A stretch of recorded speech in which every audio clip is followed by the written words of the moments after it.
고린도후서 4장 7절에서 15절까지의 말씀 보겠습니다.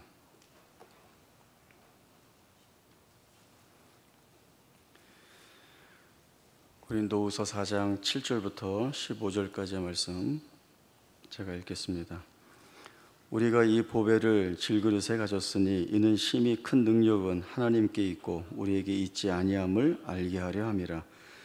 우리가 사방으로 우겨쌈을 당하여도 쌓이지 아니하며 답답한 일을 당하여도 낙심하지 아니하며 박해를 받아도 버림받지 아니하며 거꾸러뜨림을 당하여도 망하지 아니하고 우리가 항상 예수의 죽음을 몸에 짊어짐은 예수의 생명이 또한 우리 몸에 나타나게 하려 함이라. 우리 살아있는 자가 항상 예수를 위하여 죽음에 넘겨짐은 예수의 생명이 또한 우리 죽을 육체에 나타나게 하려 함이라. 그런즉 사망은 우리 안에서 역사하고 생명은 너희 안에서 역사하느니라. 기록된 바 내가 믿었으므로 말하였다 한 것 같이 우리가 같은 믿음의 마음을 가졌으니 우리도 믿었으므로 또한 말하노라. 주 예수를 다시 살리시니가 예수와 함께 우리도 다시 살리사 너희와 함께 그 앞에서 서게 하실 줄을 아노라. 이는 모든 것이 너희를 위함이니 많은 사람의 감사로 말미암아 은혜가 더하여 넘쳐서 하나님께 영광을 돌리게 하려 함이라. 아멘. 바울은 지금까지 자기가 하고 있는 이 복음 사역이 자신의 능력으로 하는 것이 아니라 하나님께서 긍휼하심을 더하여 주셔서 할 수 있는 일이었다라고 하는 고백을 기회만 되면 드러내고 있습니다. 교회를 핍박하고 예수 믿는 자를 죽이던 자신을 하나님께서 사도로 부르시고 또 맡겨주신 사명을 잘 감당하도록 늘 함께하여 주시기 때문에 이 같은 사실들을 바울은 자신 있게 고백을 할 수가 있습니다. 그러나 바울의 이러한 분명한 입장에도 불구하고 이 바울의 사도됨을 믿지 않는 사람들이 여전히 시비를 걸고 있습니다. 여러 이유 중에 하나는 당신이 사도라면 복음 전파 사역을 통하여서 선하고 좋은 결과들이 드러나야 하는데 그런 선하고 좋은 결과가 드러나지 않고 오히려 고난을 많이 겪는 것을 보면 당신은 참 사도가 아닌 것 같다라고 하는 이야기를 하고 있습니다. 적대자들은 바울이 당하는 고난이 그가 사도가 아니라는 것을 증거하는 하나의 증거가 된다라고 이야기하지만 바울은 오히려 이들의 이야기를 거꾸로 반박합니다. 내가 당한 고난은 내가 사도가 아닌 것을 증거하는 그러한 이유가 아니라 내가 주께서 걸어가신 십자가의 길을 쫓아가고 있는 것이고 그리스도의 고난을 내가 짊어지는 것이기 때문에 이것이 오히려 내가 참 사도라고 하는 증거가 된다, 이렇게 이야기를 합니다. 바울은 부활하신 주님으로부터 사도로 부르심을 받습니다. 또 사도가 된 이후에 어떤 일을 해야 하는지도 말씀을 해 주십니다. 주의 이름을 이방인과 임금들과 많은 유대인들에게 전할 터인데 그리고 이 일을 위하여서 많은 고난을 받을 것이라는 사실을 이 바울이 부름 받을 때부터 알고 있습니다. 그리고 주신 말씀대로 실제로 바울은 복음을 전할 때에 유대인뿐만 아니라 이방인들에도 많은 박해와 반대와 시련을 받게 됩니다. 그러나 이를 바울이 두려워하지 않습니다. 늘 당당하게 복음을 전하는 일에 자신의 생명을 조금도 귀한 것을 여기지 않고 그 일을 하고 있고 그리고 때로는 이 바울조차도 여러 어려운 상황 속에서 영적으로나 또 육적으로나 침체되어 있을 때에 주님이 찾아오셔서 두려워하지 말라, 내가 너와 함께한다, 너가 일할 수 있도록 내가 이끈다 라고 하는 말씀을 주시고 그러한 일들을 통하여서 이미 복음 사역을 해오면서 경험한 것들과 또 앞으로의 사역 안에서도 하나님이 이같이 일할 것이라는 사실들이 이 바울을 아주 담대한 확신을 있는 자리로 걸어 나아갈 수 있게 합니다. 확신이라고 하는 것은 완전한 믿음이 전제됩니다. 일말의 의심이라도 조금이라도 있으면 확신을 할 수가 없습니다. 확신, 여러분은 어떤 것에 대하여 어떤 확신을 가지고 계신지요? 한번 마음속에 스스로 질문을 던져놓고 말씀을 좀 보면 좋겠습니다. 이야기 하나 드리겠습니다. 그 알렉스 바모스라고 하는 사람이 있는데 이 사람은 그 주짓수 블랙벨트입니다. 미국 뉴욕 롱아일랜드에서 도장을 운영하고 있는 사람인데 유명한 세계 대회 나가서 세 차례나 챔피언을 딴 아주 그 유명한 사람입니다. 근데 이 사람이 그 미시시피주에 있는 그 자기 친구가 운영하는 도장을 찾아가는데 어떻게 가는가 하면 블랙벨트를 메고 가는 게 아니라 흰띠를 메고 갑니다. 그러니까 이제 약간 속이는 거죠. 이 주짓수 한 번도 안 해본 사람처럼 이제 가서 처음 배우러 온 사람처럼 그 도장에 가서 거기에 있는 관원들하고 이제 운동을 같이 합니다. 이제 몸도 풀고 이제 기술 동작도 하고 또 이렇게 이제 둘이 같이 하면서 일부러 틀려서 이렇게 어리숙하고 이렇게 어벙벙하게 보이도록 이제 일부러 하죠. 그랬더니 이제 상대들은 잘 모르니까, 잘 못하는 사람이니까 아주 친절하게 팔을 그렇게 하면 안 되고 이렇게 해야 되고 뭐 자세를 어떻게 해야 된다 아주 열심히 가르쳐 줍니다. 이제 그러다가 이제 마지막에 이제 스파링을 하게 되는데 한 4년 5년 정도 이 주짓수 훈련을 한 그 퍼플 벨트가 이제 이 흰띠하고 스파링 하려고 나오는데 그 스파링 하려고 나오는 사람의 마음은 어땠을까요? 아마 자기가 진다는 생각은 하나도 갖지 않고 나왔을 겁니다. 아마 내가 좀 가르쳐 줘야지, 봐주면서 해야지, 이런 마음을 가지고 나와서 시합을 했는데 자기가 하려고 하는 게 먹히질 않는 거예요. 공격하려고 하는데 상대방이 어떻게 알았는지 희한하게 이 흰띠가 그 공격 자리를 다 막아내고 방어를 하면서 오히려 자기를 공격해서 꼼짝 못하게 만들어버리는 겁니다. 정신도 못 차리고 확 져버렸어요. 그러니까 당황스럽죠. 황당하기도 하죠. 그러니까 나가면서 하는 말이 씩 웃으면서 좀 하네 이제 이러고 나가는 거예요. 그 다음에 이제 밖에서 본 다른 사람이 있지 않습니까? 내가 들어가서 좀 해봐야겠다. 그러니까 이제 이 사람도 이제 한 4, 5년 한 퍼플 벨트인데 들어와서 약간 정신 차리고 제대로 하려고 하는데 안 되는 거예요.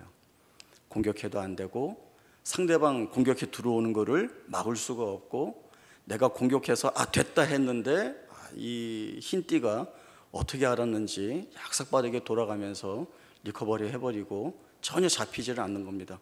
그리고 이 사람도 오히려 역공격을 당해서 시합에 지게 돼버렸어요.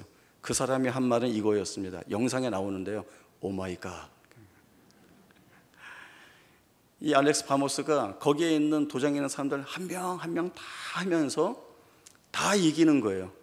그럴 이제 점점 더 사람이 모여들어서 이 흰띠가 하는 그 시합을 아주 이렇게 주목을 하고 있는 거죠. 그래서 이제 밖에서 자기네끼리 얘기해요. 아마 밖에서 다른 운동을 했나 봐. 그러니까 저렇게 하지. 그러니까 자기 도장 관장한테 물어봐요. 저 사람 혹시 밖에서 뭐 운동했는지 아세요? 쿵푸 했다고 그런 것 같아. 이게 딱 웃어야 되는 자리인데 전혀 뭐 이게 무슨 말인지 모르니까 쿵푸는 이렇게 그라운드에서 하는 게 없어요. 이렇게 이제 발로 차고 때리고 하는 거니까 손으로 하는 게 많아서 그렇지 이렇게 그라운드에서 하는 그래플링이 없거든요. 어쨌든 다 이겼어요.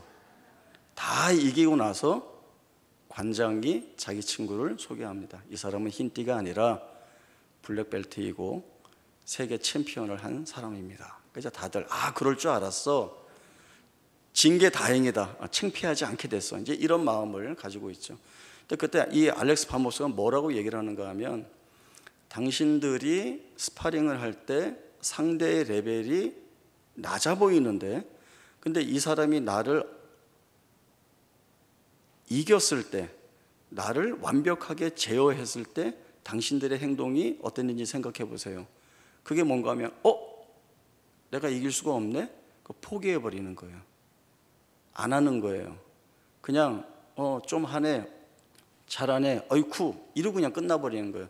그래서는 안 된다는 거죠. 상대가 누구든 최선을 다해서 열심히 운동을 해야 합니다. 이렇게 이야기해갖고 다들 박수치고 끝났습니다. 이 영상을 오랜만에 한번 다시 꺼내 봤는데요, 이번에는 조금 다른 시점에서 제가 한번 좀 살펴봤습니다. 뭔가 하면 전지적 알렉스 바모스 시점, 이 주인공 시점으로 한번 제가 이렇게 이입을 해서 한번 생각을 해봤어요.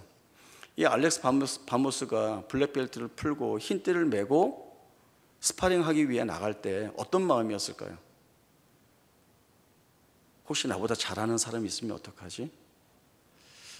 띠는 나보다 낮은데 그 사람이 나보다 잘해서 내가 혹시 지면 어떡하지? 이런 생각했을까요? 일도 안 했을 것 같습니다.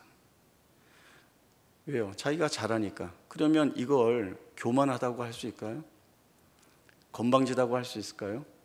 이 알렉스 바모스가 나는 지지 않아 라고 자신할 수 있었던 건 10년 이상 이 운동을 하면서 이 쏟아부은 시간, 매트 위에서 흘렸던 땀, 노력, 그리고 의미들이 자신의 이 주짓수 실력 안에 다 녹아 들어가 있는 걸 얼만큼 차 있다는 것을 알거든요.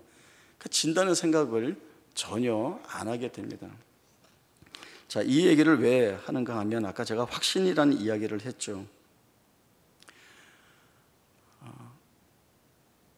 우리는 예수를 믿습니다. 그리고 오늘 말씀에 보면 질그릇인 우리 안에 보배인 예수를 담아 놓으셨다라고 이야기를 합니다. 우리는 성경을 통하여서 하나님이 어떻게 역사하시고 일하시는지, 어떤 방법들을 사용하시는지에 대한 말씀들을 많이 배워왔습니다.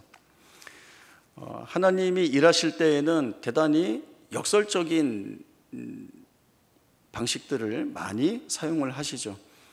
질그릇이라고 하는 것은 절대로 귀한 그릇이 아닙니다. 어디에서나 볼 수 있는 형편없고 볼품없는 그렇게 예쁘지 않은 그릇들입니다. 쓰다가 깨뜨려도 아까워하지 않을 만한 그런 그릇들이죠. 누구도 이 그릇을 귀하게 여기지 않습니다. 왜냐하면 아름답지도 않고 가치가 있는 것도 아니고 흔하기 때문에 그렇습니다.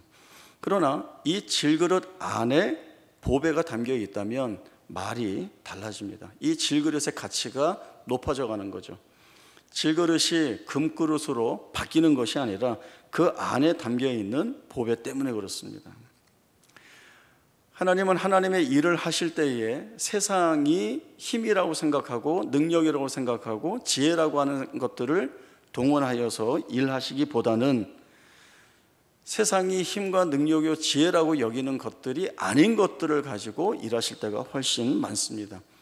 고린도전서 1장에 볼 때 형제들아 너희를 부르심을 보라라고 하는 이 말로 시작하는 바울의 이야기를 우리가 기억을 하고 있습니다. 육체를 따라 지혜로운 자도 많지 아니하고 능한 자도 많지 아니하고 문벌이 좋은 자도 많지 않다. 하나님께서 세상에 미련한 것들을 택하사 지혜 있는 자들을 부끄럽게 하려 하시고 세상에 약한 것들을 택하사 강한 것들을 부끄럽게 하려 하시고 세상에 천한 것들과 멸시받는 것들과 있는 것들을 택하사 있는 것들을 폐하려 하신다라고 하는 이러한 말씀을 주시죠. 왜 이렇게 하시죠? 왜 이렇게 일하시는 방식을 택하십니까? 내가 이루었다, 내가 했다 자랑하지 못하게 하려는 이유가 바로 여기에 있습니다. 하나님이 이렇게 일하신다는 사실들을 알아야 한다는 것이죠. 그런 의미에서 보면 질그릇은 깨지면 깨질수록 그 안에 담겨있는 보배가 드러날 수밖에 없습니다. 하나님은 질그릇으로 일하시는 것이 아니라 그 보배가 일함으로 그릇의 가치를 높이게 하신다는 것이죠. 그런데 우리는 자꾸 무엇으로 일을 하려고 하는가 하면 질그릇으로 일을 하려고 합니다. 그것이 나의 능력이고 나의 힘이고 나의 지혜이고 나의 열심과 나의 수고가 내가 원하는 것들, 좋은 것들을 만들어낼 수 있다라고 하는 자신을 가지고 있기 때문에 그렇습니다. 그러나 이런 생각들은 복음이 무엇인지를 모르는 데서 오해하고 있는 것입니다. 복음은 내가 가지고 있는 것으로, 그리고 내가 이루어낼 수 없는 것들입니다. 오늘 바울이 이야기하듯이 심히 큰 능력은 하나님께 있고 우리에게 있지 않다라고 하는 사실을 이 질그릇에 담긴 보배의 이야기를 통하여 우리에게 가르쳐주고 있습니다. 우리가 언약 밖에 있을 때, 나중에 뒤에 겉사람이라고 표현하는 낡은, 우리가 그러한 자리에 있을 때에는 우리가 겪는 모든 일들이 그저 그 겪는 일들이 가지고 오는 내용들, 결과들에 좌우되곤 합니다. 그것이 우겨쌈을 당할 때, 그리고 답답한 일을 당할 때, 박해를 받을 때, 거꾸러짐을 당할 때, 괴롭고 고통스럽고 어려운 일들을 그대로 받을 수밖에 없죠. 그러나 우리가 언약 안으로 들어와서 날마다 새로운 사람으로 거듭날 때에는 예수로 인하여서 우리가 놓여 있는 이 자리가 완전히 바뀌어진다라고 하는 이야기를 하고 있는 것입니다. 사바울은 우겨쌈을 당하여도 쌓이지 아니하고, 답답한 일을 당하여도 낙심하지 아니하고, 박해를 받아도 버림받지 아니하고, 거꾸러뜨림을 당하여도 망하지 않는다라고 하는 것이 하나님이 우리를 통하여 하나님이 이루시는 내용들이고, 그 이루신 내용들을 통하여서 우리가 누구에 의해 인도받고 있는지, 누구에 의해 이 이끌림을 받고 있는지를 아주 선명하게 보여주시는 말씀들이 되고 있습니다. 내가 질그릇이고 내 안에 보배를 담아주신 것, 이 사실을 누가 알아야 하는가 하면 다른 누구도 아닌 내가 알아야 합니다. 내 안에 보배가 담겨 있다는 사실을 알아야 합니다. 예수와 내가 하나로 묶여 있다는 사실을 내가 알아야 합니다. 그래야 내가 할 수 없는 일을 할 수 있는 자리에 가게 됩니다. 그리고 거기에서 비로소 우리는 하나님이 일하시고, 그리고 그 이루신 일들에 대한 은혜의 고백들을 우리가 드러낼 수 있게 됩니다. 2010년에 그 우리나라 바이올리니스트가 런던에서 자기 바이올린을 잃어버렸어요. 샌드위치 가게에서 주문을 하고 싹 돌아봤는데 자기 바이올린 케이스가 없어진 거예요. 그때 이 바이올린 가격이 20억이었다고 그래요. 왜냐하면 그 1969년에 만든 스트라디바리우스라고 하는 그 명품 바이올린이라고 하는 거예요. 아마 이름을 들어보셨을 거예요. 굉장히 비싼 악기고, 이렇게 잃어버린 거는 찾을 수가 거의 불가능하다고 합니다. 그런데 3년 지나서 찾게 됐어요. 찾았는데 찾고 보니까 그 중에 무슨 일이 있었는가 하면 이 바이올린을 훔쳐간 절도범들이 20만 원에 팔려고 내놨다는 거예요. 20억짜리를 왜 20만 원에 팔려고 그랬을까요? 이게 가치가 있는 아주 명품 악기라는 것을 모르니까 그렇게 팔려고 내놓은 겁니다. 이런 명품 악기들은 그 나뭇결이나 조그만 흠이 마치 지문의 역할을 하기 때문에 이렇게 그 어두운 시장에 내어놔도 다 걸리게 되어 있대요. 그래서 이제 다시 회수해서 찾게 되었다는 얘기를 들었습니다. 그러니까 그 기사를 보면서 참 그런 생각들을 해봤어요. 그 절도범들은 전혀 모르니까 이 귀한 것을 귀한 것으로 생각하지 않았고, 그리고 그만큼의 가치인 줄 모르니까 누가 이 가치를 매기는가 하면 자기가 그 가치를 매기는 거예요. 이거 20만 원 정도면 누가 와서 살 것 같아. 그래서 내놓고 팔려고 했다는 것이죠. 내가 예수의 보배를 지니고 있다는 사실을 내가 알아야 합니다. 내 안에 이 예수가 담겨 있고, 이 예수가 나를 이끌고 있다라고 하는 사실을 인정해야 합니다. 이 사실이 인정되어야 이 보배의 가치가 내 삶에서 드러나게 되는 것입니다. 고난 가운데 있어도 낙심하지 않는다고 합니다. 고난이 약해서가 아니고요. 시련 가운데 있어도 절망하지 않는다고 합니다.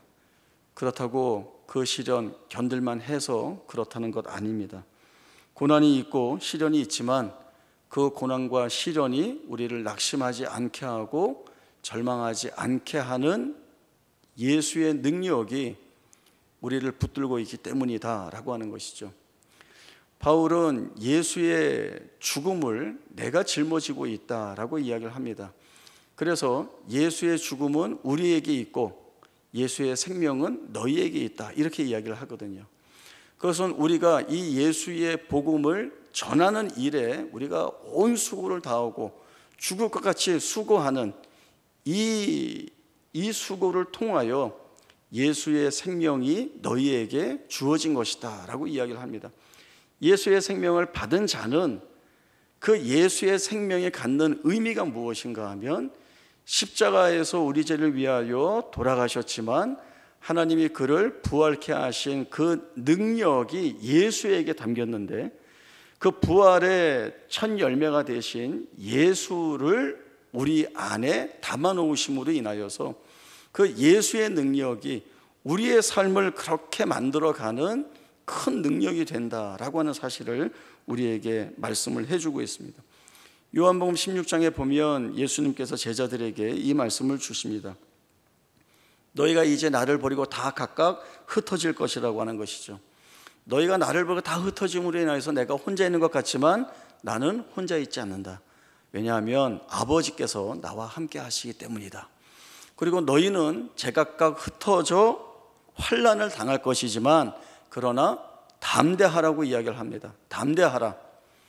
제자들이 담대할 수 있는 이유, 그리고 반드시 담대해야만 하는 이유는 자기들이 잘 겪고 자기들이 잘 견디고 이겨내는 것으로 담대하는 것이 아니라, 예수님이 내가 이미 넉넉히 세상을 이겼기 때문에 너희가 담대할 수 있는 이유가 여기에 있다라고 말씀을 주시고 있습니다. 이 사실이 우리에게 확신이어야 합니다. 일말의 의심도 없는 확신이어야 한다는 것이죠. 세상을 이기신 주님이 우리 안에 보배로 담겨 있기 때문에 이 예수가 우리를 자신과 묶어서 우리가 가야 할 길을 걷게 하시기 때문에 우리는 무너질 수 없다라고 하는 것입니다.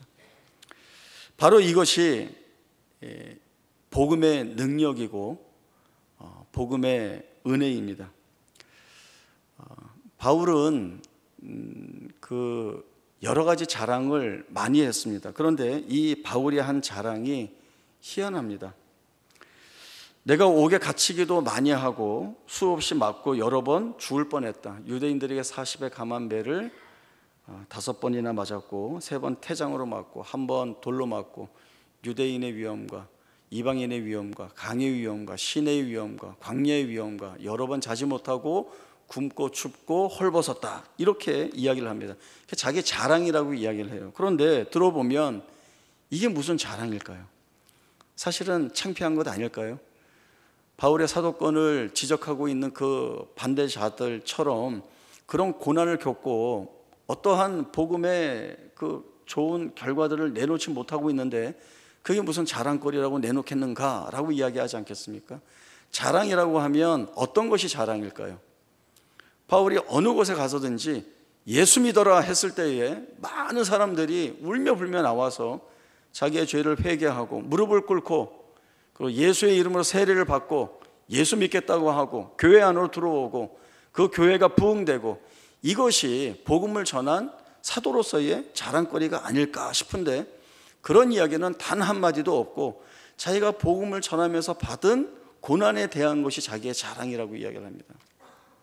왜 그랬을까요? 바울은 또 이런 자랑도 합니다. 너희가 육체적인 것을 자랑한다고 한다면, 세상적으로 자랑할 것이 있다고 한다면 나도 육체적으로 세상적으로 자랑할 것이 있다. 나는 난지 8일 만에 할례를 받았고, 그리고 유대인 중에 유대인 중이고 히브리인 중에 히브리인이고 바리새파에 속했고 율법의 의로는 흠이 없는 자였다, 이렇게 이야기합니다. 누가 이렇게 자신만만하게 얘기할 수 있을까요? 율법의 의로 봤을 때 흠이 없는 자였다라고까지 이야기를 합니다. 그러나 내가 이 모든 것을 다 배설물로 여긴다. 왜? 그리스도를 얻기 위하여.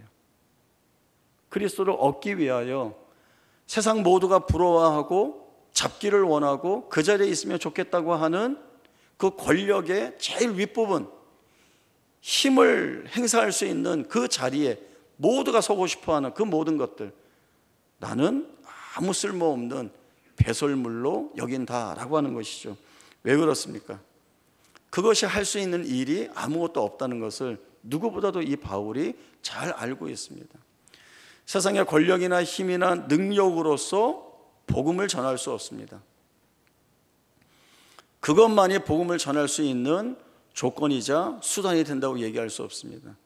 오히려 바울은 내가 아무것도 할 수 없는 때에 오히려 주님이 더 크게 능력을 더하여 일하게 하심으로 인하여서 더 복음이 편만하게 넓은 지역에 확장돼서 퍼지는 경험들을 수도 없이 했습니다.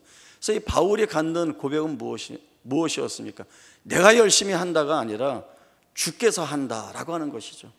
그래서 늘 자신의 연약함과 부족함과 모자람과 잘 못한 것들을 다 드러냅니다. 솔직하게 다 드러냅니다. 그래서 못났다고요? 아니요. 내가 이렇게 다 내려놓음으로 인하여서 더 크게 일하실 주님의 일하심을 경험했기 때문에, 이 경험이 무엇인지 알기 때문에 바울은 자랑스럽게 자기의 연약함을 드러낼 수 있었던 겁니다. 우리의 연약함은 무엇입니까? 우리의 연약함은 무엇일까요? 우리는 자꾸 내가 가지고 있는 것에 힘을 씁니다. 우리 목사님들하고 이제 막 내려오다가 재미있는 이야기를 하나 했어요. 그게 뭔가 하면, 이제 아이들이 이제 집에 오다가 뭐 차에서 잠이 드는 거죠. 그래서 이제 아이를 깨우면, 아이가 깨면 자기 발로 일어나서 가야 되는데, 이제 아빠가 안아줬으면 좋겠다, 좀 편하게 가면 좋겠다 하면 어떻게 해요? 계속 자는 척을 한단 말이에요. 그래서 그 엄마가 이렇게 이제 영상을 찍으면서 이렇게 했어요. 여보, 애들은 잘 때 이렇게 팔을 하나 들어보고 탁 놨을 때 팔이 안 떨어지면 이거 자고 있는 거야. 그렇게 얘기를 해놓고는 아이 팔을 이렇게 들었다가 자, 자나 보자 하고 탁 놨더니 애가 이러고 있어요. 그러니까 엄마가 아우 얘 정말 자네. 그럼 이제 데리고 안고 가는 거죠. 이게 얼마나 웃깁니까? 이 아이는 자기가 똑똑해서 내가 엄마 아빠를 속였다라고 얘기하고 있지만 그 머리 꼭대기에 엄마 아빠가 있는 거예요. 우리가 하지 않는다는 것, 내가 하지 않는다는 것, 주님이 하게 하시는 것, 이 주님이 질그리신 내 안에 담겨있는 보배로서 이 주님이 이루어내신 일들에 대한 경험들이 우리의 삶 가운데 하나하나 쌓여갈 때 우리는 주님이 주신 말씀대로 담대할 수 있습니다. 주님이 세상을 이기신 그 방법대로 나로 하여금 세상을 이기게 하신다는 이 확신이 있을 때에 우리는 어떠한 고난이나 어떠한 비탄 속에서도, 물론 고난을 겪고 비탄함을 겪을 때 아파하고 고통스러워하고 눈물이 납니다.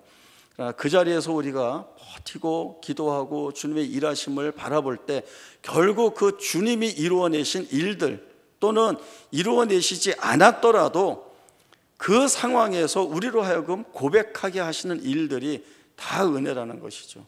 그 안에서 주님이 우리에게 대하여 가지고 계신 뜻들이 무엇인지를 발견함으로 인하여서 주님이 이렇게 하신 것이 옳았다라고 하는 것들을 보게 하시고 알게 하십니다. 그것이 우리의 자랑이 되어야죠. 바울이 이야기하고 있듯이 우리는 질그릇 같지만 우리 안에 보배가 있다.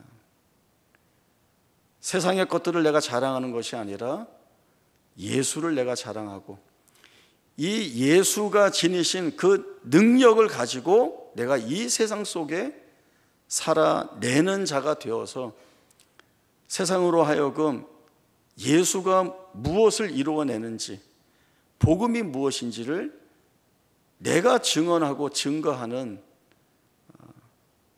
그 역할을 감당하는 것이 바로 하나님을 기쁘시게 하는, 하나님의 부름받은 영광된 존재로서의 귀한 소명이자 사명이라는 생각들을 하게 됩니다. 질그릇 같은 우리 안에 예수 보배가 담겨 있습니다.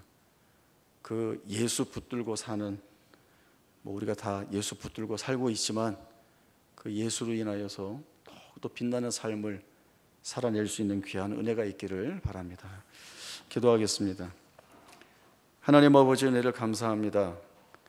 바울은 질그릇인 우리 안에 보배가 담겨 있다고 했습니다. 질그릇이 깨어질수록 이 보배는 더욱 빛이 날 것입니다. 예수의 능력과 그 은혜가 우리를 붙들 때에 우리는 낙심하지 않고 절망하지 않습니다. 우리는 무너지지 않고 망하지 않습니다. 주께서 우리와 함께하여 주시는 이 은혜를 쫓아 우리의 삶에서 주의 능력이 드러날 수 있도록 말씀 붙들고 살아가게 하시고 주 앞에 기도하며 살게 하시는 그 날들을 믿음으로 사는 귀한 은혜가 있게 하여 주옵소서. 거룩하신 예수님의 이름으로 기도하옵나이다. 아멘.